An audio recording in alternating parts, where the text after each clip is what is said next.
Shalom, bertemu lagi di channel saya Stanley Ante. Terima kasih sekali untuk kembali berkunjung di channel ini. Sekali lagi untuk dukungannya bagi channel ini, jangan lupa untuk subscribe, jangan lupa di like, komen, dan juga dibagikan ya untuk jadi berkat bagi yang lainnya. Oke, kali ini saya akan lanjutkan untuk pembahasan tentang perceraian part 2. Dan di bagian ini kita akan belajar tentang satu hal yang sudah saya ungkapkan sebelumnya tentang satu faktor perceraian. Salah satu faktor yang paling tinggi adalah faktor ekonomi. Nah, di faktor ekonomi ini ada banyak hal sebetulnya ya penyebabnya begitu kompleks sekali. Tapi salah satu yang menonjol di dalamnya adalah faktor penghasilan suami lebih rendah dari penghasilan istri. Jadi memang idealnya dalam rumah tangga itu suami adalah pencari nafkah dan istrinya adalah yang mengurus rumah tangga gitu ya.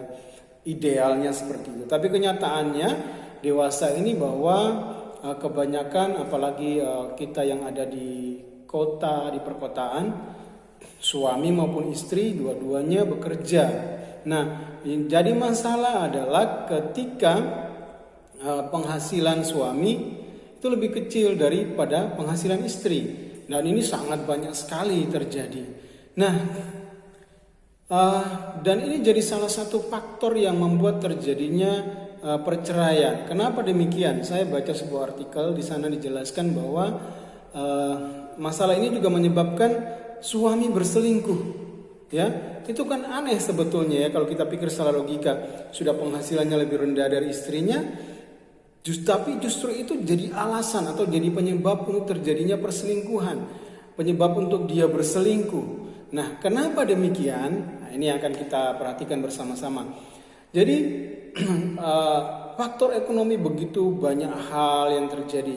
Bisa aja di awal pernikahan suami penghasilannya tinggi, kemudian ketika waktu berjalan sesuatu terjadi dan akhirnya tidak berpenghasilan, atau mungkin penghasilannya lebih rendah dari istrinya, atau istri yang dulu belum bekerja kemudian akhirnya bekerja dan mendapatkan pekerjaan yang penghasilannya lebih tinggi dari suami. Jadi sebetulnya faktornya banyak ya untuk hal ini. Namun jika ini menjadi penyebab dari sebuah keretakan dalam rumah tangga atau terjadi perceraian karena penghasilan suami lebih rendah dari penghasilan istri, tentunya ini sesuatu hal yang seharusnya itu bisa diatasi kalau itu sudah dibicarakan sejak awal.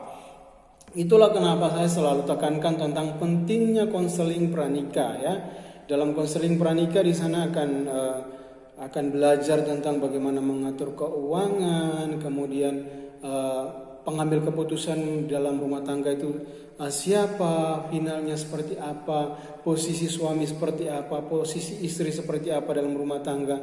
Itu penting sekali untuk dipelajari, dan itu biasanya di konseling Kristen itu ada ya dan dibahas, sehingga ketika orang masuk dalam pernikahan hal-hal itu sudah tidak kaget lagi ketika sesuatu terjadi di perjalanan pernikahan, ya sudah tahu apa yang harus dilakukan.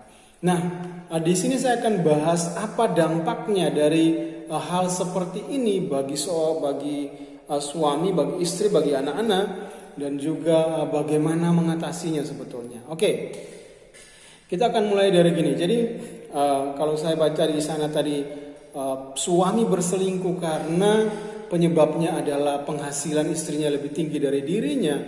Kemudian orang bertanya-tanya, loh kenapa? Ya harusnya dia bersyukur istrinya bekerja dan penghasilannya lebih tinggi, kok malah berselingkuh karena itu. Nah, ini perhatikan. Jadi alasannya adalah karena suami kehilangan otoritas di rumah. Ternyata dampak dari penghasilan istri itu lebih besar daripada suaminya. Itu berdampak juga pada rasa percaya diri seorang suami gitu ya. Dia kepercayaan dirinya itu hilang ketika istrinya berpenghasilan lebih tinggi dari dirinya. Sehingga ya biasanya laki-laki itu kan luar biasa egonya ya. Mereka memposisikan diri harus jadi seorang yang menang gitu ya, sebagai pemenang, sebagai orang yang berkuasa gitu, yang menguasai. Tapi ketika hal seperti ini terjadi, ketika istri berpenghasilan lebih tinggi dan kalau ini tidak disikapi secara bijaksana, maka suami akan kehilangan otoritas ya di rumah. Suami akan kehilangan kepercayaan terhadap dirinya dan itu akhirnya berdampak. Dia akan mencari di mana di tempat lain di mana di sana dia punya otoritas. Inilah yang mengakibatkan seringkali terjadinya perselingkuhan karena suami akhirnya dekat dengan wanita lain dan di sana dia dapatkan otoritas. Apa itu? Dia bisa mengatur, ya. Sementara di rumah dia kehilangan itu. Dia tidak bisa lagi mengatur. Kenapa? Karena istri sudah lebih dominan di rumah dan itu dipengaruhi terhadap penghasilan secara ekonominya. Jadi ini berdampak. Itu yang pertama.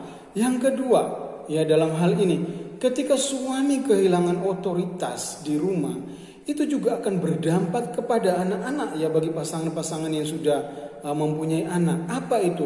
Mereka kehilangan figur bapak, ya. Dan ini penting sekali. Ini akibatnya begitu sangat fatal bagi pertumbuhan secara psikologis seorang anak ketika dia tidak menemukan figur bapak di rumah. Kenapa? Karena dia butuh figur seorang bapak yang punya wibawa, bapak yang bisa memberikan rasa aman bagi dirinya di rumah. Tapi ketika figur itu hilang karena ibu lebih dominan di rumah, ya itu kan berpengaruh dalam pertumbuhannya secara psikologis. Nah, ini penting kenapa? Karena kita ya sebagai orang Kristen, konsep tentang bapak itu sesuatu konsep yang penting.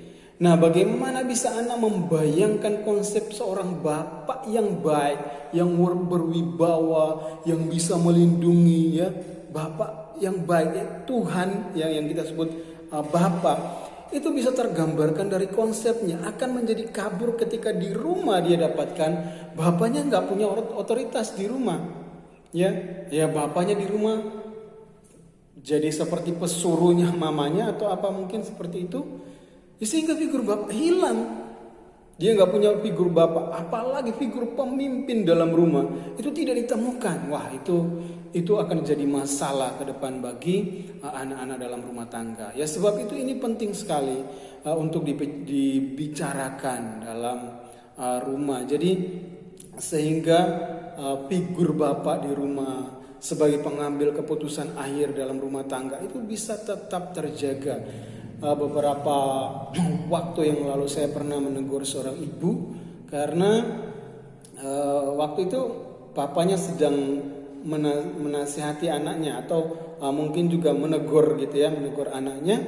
Nah, ibu ini langsung membela anaknya itu, membela anaknya itu di depan anaknya. Jadi bapaknya sedang menegur anaknya, kemudian ibunya langsung membantah sang suami di depan anak-anaknya. Ya setelah itu ketika anak-anaknya pergi juga sang suami pergi, ya saya ada di situ. Kemudian saya bilang, saya kasih tahu ibu itu, jangan kalau bapaknya sedang menegur anak-anaknya, walaupun mungkin ibu merasa bahwa anaknya tidak salah, jangan langsung dibela.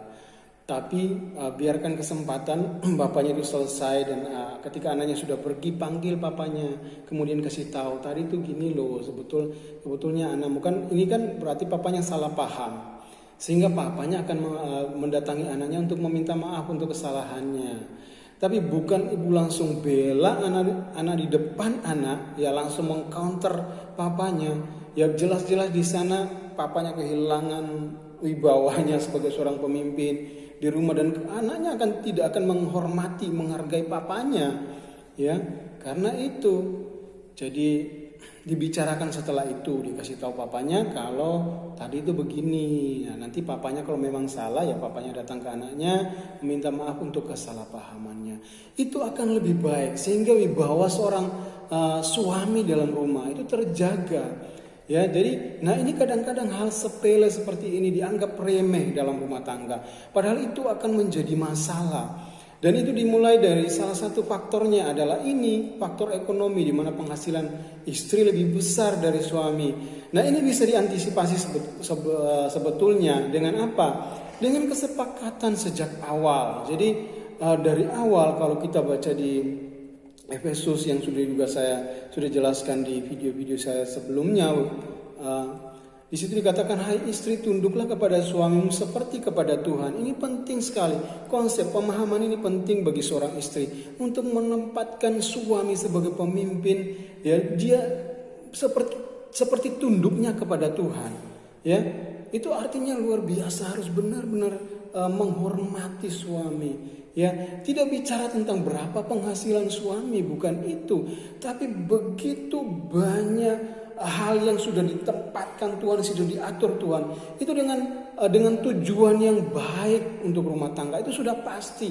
Jangan pernah dirubah, ya, digoncang dengan karena ekonomi, karena penghasilanku lebih besar dari suami, ya aku bisa bertindak seenaknya di rumah. Atau juga sebaliknya, untuk suami yang malas, ya, wah ini masalah. Jadi penghasilannya rendah karena memang kemalasannya. Ya, ini juga masalah. Hal-hal seperti ini harus dibicarakan. Ya, kalau memang itu sulit untuk dibicarakan, datanglah ke hamba Tuhan, ya, ke konselor-konselor gereja, datang untuk berkonseling, berkonsultasi, sehingga ada solusi, ya, ada jalan keluar. Bukan perceraian jalan keluarnya. Jadi ini penting sekali bahwa menempatkan diri pada posisi masing-masing, di posisi yang tepat sesuai dengan yang Tuhan kehendaki, itu adalah kunci sebetulnya untuk terhindar dari konflik yang besar, bahkan terjadinya perceraian. Karena dampaknya sangat buruk, ya, perceraian itu buat anak-anak kita itu luar biasa buruk dampaknya. Sebab itu lewat video kali ini, renungan ini, saya ingin mengajak Bapak Ibu Saudara yang mungkin saat ini sedang dalam pergumulan rumah tangga, bahkan mungkin berpikir untuk bercerai, pikirkan ini. Kalau masalahnya adalah masalah ekonomi, kalau masalahnya adalah mungkin seorang ayah, seorang suami kehilangan otoritas di rumah karena penghasilan istri yang lebih besar, maka duduk dan bicarakanlah. Kalau memang tidak bisa dibicarakan, berdua tidak ada penyelesaian, datanglah ke hamba Tuhan, ya, ke para konselor Kristen untuk berkonsultasi. Temukan jalan keluar yang terbaik untuk anak-anak, karena mereka pun mempunyai masa depan yang begitu panjang. Bagaimana bisa luka perceraian itu membekas dalam diri mereka terus dan mempengaruhi mereka ke depan, sehingga yang mereka akan hidup dengan luka yang dibawa, dan itu berdampak bagi mereka ke depan. Kita ingin anak-anak kita bahagia, kita ingin keluarga kita tetap bahagia. Tunduklah kepada suami sebagai seorang istri, dan sebagai suami, ya, sebagai suami kasihilah istri sebagaimana Kristus mengasihi jemaat. Artinya tanpa syarat, ya, tanpa syarat. Ketundukan kepada Kristus pun demikian. Ya, tidak ada syarat harus suami penghasilan lebih besar dan sebagainya. Ya, tapi betul-betul tunduk, menempatkan suami pada posisinya sebagai kepala rumah tangga. Juga suami menempatkan istrinya sebagai penolong dalam keluarganya, sehingga keluarga ini bisa menjadi keluarga yang menjadi saksi bagi banyak orang. Ada pemulihan terjadi dalam keluarga dan nama Tuhan dipermuliakan. Tuhan memberkati.